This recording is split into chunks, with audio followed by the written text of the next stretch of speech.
Birmingham میں ہماری ایک جماعت گئی تو ایک مسلمان بھائی کو جا کے دعوت دینے لگے تو اس نے کہا کہ اور میں مسلمان ہوں بھائی، مجھے دعوت نہ دو، یہ غیر مسلم ہے، سامنے جا کے اس کو دعوت دو۔ انہوں نے کہا جی ٹھیک ہے، ہمیں اس کے پاس لے جائیں۔ تو وہ ساتھیوں کو لے کر ادھر چلا گیا۔ ادھر جب گیا تو جو غیر مسلم تھا وہ اس کو کہتا ہے تو مجھے چاہتا ہے میں مسلمان ہو جاؤں، میں اس کی طرح ہو جاؤں؟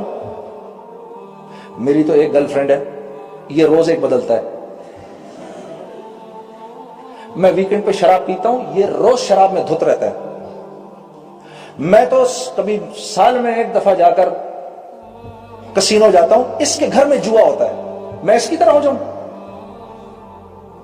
جب یہ ہم زندگی ان کو دکھائیں گے تو قصوروار ہم ہوں گے، اب اللہ کی مار براہ راست ہم پر پڑے گی۔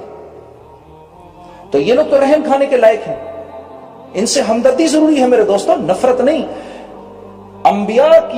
انبیاء کا یہ مزاج ہوا کرتا تھا، انبیاء کا یہ مزاج ہوا کرتا تھا کہ انبیاء غیروں سے دل میں انتہائی شفقت رکھتے تھے۔ ہاں، اور جو غیروں سے دل میں شفقت نہیں رکھے گا اللہ رب العزت اس سے اپنے دین کا کام نہیں لیں گے، کیونکہ یہ کام انبیاء کا کام ہے۔ جب تک انبیاء کے مزاج پر نہیں آئیں گے اس وقت تک یہ کام اللہ نہیں لیں گے۔ ہم اپنے آپ ہی کو بیوقوف بناتے رہیں گے، خوش فہمی میں رہیں گے، لیکن یہ ہم سے بہتر ہو گئے، یہ آپ اور میں پھر محمد صلی اللہ علیہ وسلم کو کیا شکل دکھائیں گے؟ یا رسول اللہ آپ کے کلمے کی تو ہماری نظر میں کوئی قیمت ہی نہیں تھی۔ یہ اکثر یہ جملہ کہہ دیتے ہیں، یہ بھی خطرناک جملہ ہے۔ ان کے اندر تو دین بہت موجود ہے، وہ اگر کلمہ پڑھ لیں تو ہم سے کہیں زیادہ بہتر مسلمان ہو جائیں گے۔ ارے خدا کے بندے، یہ جو اگر مگر تگر تو لگا رہا ہے ذرا یہ ہونے تو دے پہلے ایک دفعہ، اگر یوں ہو جائے، اگرچہ، حالانکہ، چونکہ، چنانچہ، یہ سب تو بیکار کی باتیں ہیں۔ شیطان تو آئے گا ہی اس کے پاس جس کے دل میں ایمان ہے، وہ تو ایمان کا ڈاکو ہے، اس نے تمہارے مال کو لے کر کیا کرنا ہے؟ اب وہ مسلمانوں کے پاس آتا ہے اور مسلمانوں سے کبائر کرواتا ہے، کبیرہ گناہ کرواتا ہے۔ اس نے اللہ سے وعدہ کیا تھا ان سب کو جہنم میں لے کے جاؤں گا، تو اس کی یہ خواہش ہوتی ہے کہ ان سے کبیرہ گناہ کرواؤں اور اتنا غافل رکھوں کہ یہ استغفار کہیں نہ پڑھ لے، یہ معافی نہ مانگ لے کہیں کبیرہ اپنے گناہوں سے، کیونکہ معافی مانگے گا اللہ فوراً معاف کر دے گا اس کو۔ اللہ نے بھی اس کو یہ کہا ٹھیک ہے تو نے جو کرنا ہے تو کر، لیکن یہ جتنی مرتبہ معافی مانگیں گے میں ان کو معاف کر دوں گا۔ تو اس نے مٹی اٹھا کے اپنے بالوں میں ڈال لی، ہائے ہائے ہائے یہ کیا ہوا؟ بیکاز ہی تھاٹ میں نے ایک نافرمانی کی، میں جہنم سے نکالا گیا، یہ 60-70 سال کے لیے تو کم از کم آئیں گے نا، ایک نافرمانی تو میں بھی کروا لوں گا ان سے، سب ہم جائیں گے ایک ساتھ ہی۔ تو اللہ پاک نے کہا نہیں، جتنی بار معافی مانگیں گے میں ان کو معاف کر دوں گا۔ اللہ آپ کا آنا قبول کرے۔ ایک مرتبہ پھر بھائی سب دوستوں سے دل کی گہرائی سے آپ کا شکریہ بھی، آپ نے مجھے موقع دیا میں یہاں آ کر آپ سے بات کروں۔ اللہ پاک ہم سب کو مرنے سے پہلے میرے دوستو ہاں ایسے آثار بنانے کی توفیق دے، ہم جب یہاں سے جائیں تو ہماری قبر روشن ہو، ہم اس دنیا میں آئے ہی ایک شاندار موت بنانے کے لیے، ہم اس دنیا میں آئے ہی جنت میں جانے کے لیے، ہم تو یہاں کی مخلوق ہی نہیں ہے۔ ہاں میں ایک مرتبہ میری بیگم نے میرے سے پوچھ لیا یہ مردوں کو کیا پرابلم ہے، یہ کیوں دیکھتے ہیں دوسری عورت کی طرف؟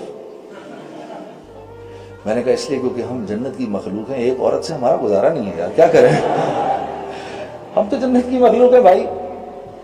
ارے دیکھو نا ہنس رہے ہیں، یہ بھی، یہ دونوں بھی ہنس رہے ہیں۔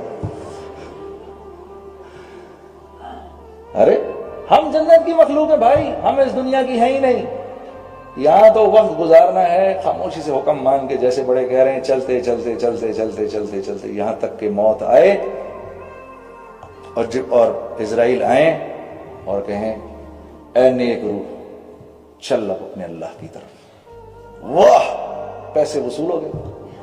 ہاں یہ ہے، یہ شوق ہوا کرتا تھا صحابہ کو، اسی لیے تو دنیا پیروں میں پڑی رہتی تھی۔ جب دنیا کے پیچھے بھاگو گے یہ ہاتھ نہیں لگے گی، یہ ہاتھ نہیں لگے گی۔ اے دنیا جو تیرے پیچھے بھاگے اس کو دوڑا دوڑا دوڑا، جو تجھے چھوڑ کے بھاگے اس کے پیر کی جوتی بن جا، یہ اللہ کا حکم ہے دنیا کو۔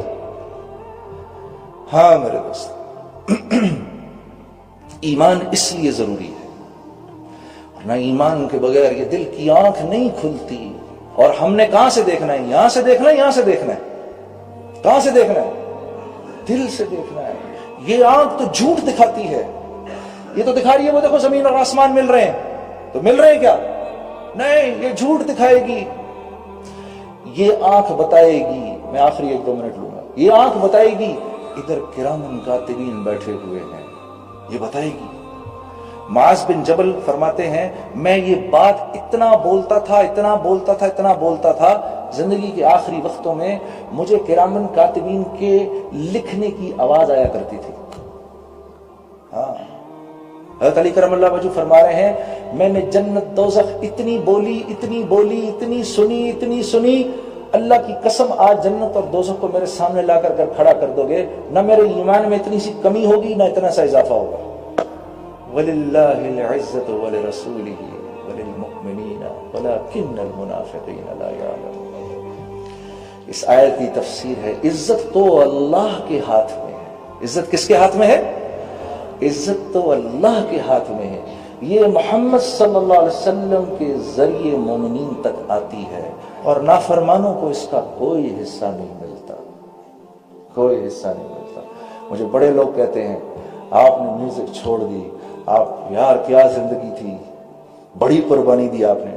میں نے کہا قربانی تو میں نے نہیں دی, قربانی تو آپ دے رہے ہیں. کہتا ہے وہ کیسے؟ میں نے کہا نافرمانی کی زندگی گزار رہے ہیں, قربانی تو آپ کی ہے کہ اللہ سے تڑے ہوئے ہیں بالکل, ماننی بھی نہیں تیری, پھر بھی رہنا اسی کی دنیا میں. میں تو بچ گیا. میں نے کہا یا اللہ جتنا کیا معاف کر دے, آئندہ بھی غلطی کروں تو معاف کر دے. قربانی تو تیری ہے. نوکر گھر میں رہ رہا ہو مالک سے جھگڑے سے, مالک روز اس کو پیٹ رہا ہو پھر بھی رہ رہا. میں نے کہا قربانی کس کی ہے, ماننے والے کی کہ نہ ماننے والے کی؟ میں نے قربانی تو نوکر کی ہے, وہ روز مار کھانے کے لیے تیار ہے. تو میں نے کہا قربانی تو آپ دے رہے ہیں. پہلے تھوڑی دیر کی اس کا دماغ گھوم گیا, کیا باتیں کر رہا ہوں اس کے ساتھ. تو قربانی تو نافرمان کی ہے, وہ دے رہا ہے بیچارہ.